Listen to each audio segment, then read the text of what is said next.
একজন ব্যক্তি, একজন সাহাবী রাসূল সাল্লাল্লাহু আলাইহি ওয়াসাল্লামের কাছে প্রশ্ন করেছেন।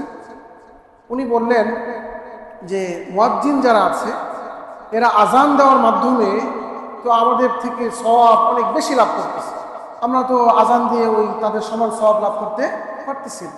ইন্নাল মুআযযিনিনা ইয়াফদুলুনানা, নিশ্চয়ই মুয়াজ্জিনরা আমাদের থেকে বেশি সওয়াব লাভ করতেছে। তাদের মধ্যে আমলের জজবাটা কি ছিল? সওয়াব লাভের আশা এবং আকাঙ্ক্ষাটা কোন পর্যায়ে ছিল? রাসূলের কাছে এসে প্রশ্ন করতেছেন, হে আল্লাহর রাসূল, আমরা তো আর আজান দিতে পারতেছি না, মুয়াজ্জিন যারা তাদের তো অনেক সওয়াব। কি বলেন, আজান দিলে সওয়াব? মুয়াজ্জিনের সওয়াব কম? হ্যাঁ, রাসূল সাল্লাল্লাহু আলাইহি ওয়াসাল্লাম বলেছেন, আল মুআযযিনুনা আরফাউন নাসি আনাকান ইয়াউমাল কিয়ামা, দুনিয়ায় যারা একমাত্র আল্লাহকে সন্তুষ্ট করার জন্য আজান দিবে, কিয়ামতের দিন এদের মাথা সবার উঁচুতে থাকবে। সুবহানাল্লাহ। তো সাহাবী মুয়াজ্জিন যারা আজান দেয় তাদের ফজিলত শুনে উনি বলতেছেন, হে আল্লাহর রাসূল, এই ফজিলত তো আমরা লাভ করতে পারছি না। মুয়াজ্জিনরা তো সওয়াবের ক্ষেত্রে আমাদেরকে ছাড়িয়ে যাচ্ছে, আমাদেরকে এমন একটা আমল বলে দেন যার মাধ্যমে আমরা তাদের সমান নেকি লাভ করতে পারি। রাসূল সাল্লাল্লাহু আলাইহি ওয়াসাল্লাম বললেন, কুল কামা ইয়াকুলুন, তুমি যদি মুয়াজ্জিনদের সমান নেকি লাভ করতে চাও তাহলে একটা কাজ করবে, সেটা হলো মুয়াজ্জিন আজানের মধ্যে যে বাক্যগুলো বলে তুমি ওই বাক্যগুলোই তুমি তার সাথে কি করবে? রিপিট করবে, সাথে সাথে বলবে, আজানের জবাব দিবে। মুয়াজ্জিন যখন আজান দেয় তুমি কি করবে? আজানের জবাব দিবে। মুয়াজ্জিন আল্লাহু আকবার বললে তুমি কি বলবে? আল্লাহু আকবার, আল্লাহু আকবার, আশহাদু আল্লা ইলাহা ইল্লাল্লাহ। অর্থাৎ আজানের যে বাক্যগুলো সে বলে তুমি তার মতো বলো। তাহলে মুয়াজ্জিন আজান দিয়ে যে সওয়াব লাভ করবে তুমি তার সমান কি করবে? সওয়াব লাভ করবে। ফাইযা ইনতাহাইতা, এরপর যখন তোমার আজানের জবাব দেওয়া শেষ হয়ে যাবে তখন রাসূল সাল্লাল্লাহু আলাইহি ওয়াসাল্লাম বলেন, ফাসাল তুতা, আজানের জবাব যখন তোমার শেষ হয়ে যাবে এরপরে যে মুহূর্তটা আসবে ওই মুহূর্তটা হচ্ছে দোয়া কবুলের মুহূর্ত। তুমি ওই মুহূর্তে আল্লাহ তাআলার কাছে তুমি যা ইচ্ছা চাও সেটাই আল্লাহ তাআলা তোমাকে দিয়ে দিবেন। সুবহানাল্লাহ। ফাসাল তুতা, তুমি আল্লাহর কাছে চাও, তোমার দোয়া আল্লাহ তাআলা কবুল করে দিবেন, তোমাকে দেওয়া হবে।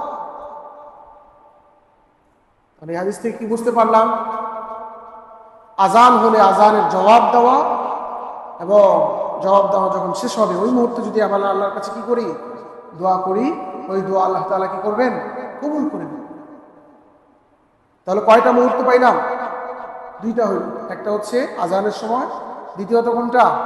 আজানের জবাব দেওয়ার পরে ওই যে মুহূর্তটা সেটা হচ্ছে দোয়া কবুলের আরেকটা সময়। আরেকটা হাদিস এসেছে, রাসূল সাল্লাল্লাহু আলাইহি ওয়াসাল্লাম বলেছেন, এটা আবু দাউদ শরীফে এসেছে, আজান এবং ইকামতের মাঝখানে যে সময়টা, আজান হয়ে গেছে, এখন 15 মিনিট 20 মিনিট পরে নামাজে দাঁড়াবে, এই মাঝখানে যে সময়টা, এই সময় কি করবেন? আল্লাহ তাআলা দোয়া কবুল করবেন, এটা ওয়াদা আছে। রাসূলুল্লাহ সাল্লাল্লাহু আলাইহি ওয়াসাল্লাম বলেছেন, ইন্না দুআ লা ইউরাদ্দু বাইনা আল-আযান ওয়াল ইকামা, নিশ্চয়ই আজান এবং ইকামতের মাঝখানে দোয়া ফিরিয়ে দেওয়া হয় না, দোয়া কি করা হয়? কবুল করা হয়। এই মুহূর্তগুলো কি আমরা পাই না? কি বলেন? প্রত্যেক দিনেই তো পাই, কিন্তু আমরা কি দোয়া করি? গুরুত্ব দেই?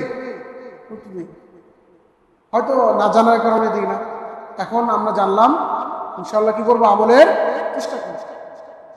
আজানের সময় দোয়া কবুল হয়, আজানের জবাব দেওয়ার পরে যে মুহূর্তটা ওইটা দোয়া কবুল হয়, আজান এবং ইকামতের মাঝখানে যে মুহূর্তটা আছে ওই সময় কি হয়? আল্লাহ তাআলা দোয়া কবুল করেন। সুবহানাল্লাহ। দোয়া কবুলের আরেকটা মুহূর্ত হচ্ছে নামাজ শেষে, ফরজ নামাজে 5 ওয়াক্ত যে ফরজ নামাজ আছে, ফরজ নামাজের শেষে কি করেন? আল্লাহ তাআলা দোয়া কবুল করেন। রাসূলুল্লাহ সাল্লাল্লাহু আলাইহি ওয়াসাল্লামকে আবু উমামা রাদিয়াল্লাহু আনহু প্রশ্ন করেছেন, ইয়া রাসূলুল্লাহ আইয়ু দুআই আসমাউ, তিরমিজির বর্ণনা, হে আল্লাহর রাসূল, আমরা যত দোয়া করি এই দোয়াগুলোর মধ্যে কোন দোয়াটা সবচেয়ে বেশি কবুল হয়? কে প্রশ্ন করেছেন? সাহাবী আবু উমামা রাদিয়াল্লাহু আনহু প্রশ্ন করেছেন। রাসূল সাল্লাল্লাহু আলাইহি ওয়াসাল্লাম বললেন, জাওফাল লাইলিল আখির ওয়া দুবুরুস সালাওয়াতিল মাকতুবাত, দুইটা সময়ের কথা বলেছেন, দুই সময়ে দোয়া কি হয়? বেশি কবুল হয়। এক নম্বর বলেছেন রাতের শেষ অংশে, দ্বিতীয়ত বলেছেন দুবুরুস সালাওয়াতিল মাকতুবাত, 5 ওয়াক্ত যে ফরজ নামাজ আছে এই ফরজ নামাজের পরে আল্লাহ তাআলা কি করেন? দোয়া সুবহানাল্লাহ।